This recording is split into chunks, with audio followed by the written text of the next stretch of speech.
Sensizliğe öğret məni. Unuttur baxışlarını, qara gözünü, qaşlarını, sil gözünün yaşlarını. Demədin ki kövrət məni, sensizliğe öğret məni.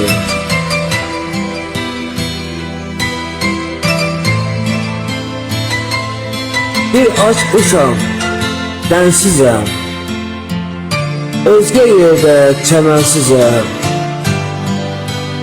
Gör neçə ildir sənsizəm, yorur axı həsrət məni. Sensizliğe öğret məni.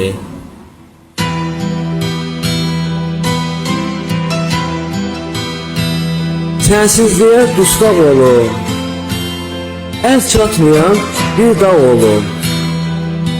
Sen kürək ol, yarpaq olum, əsə-əsə titrət məni.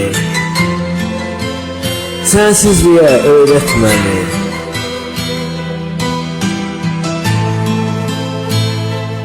Özgə əllər ovutmuşam, əlim bilib bərk tutmuşam.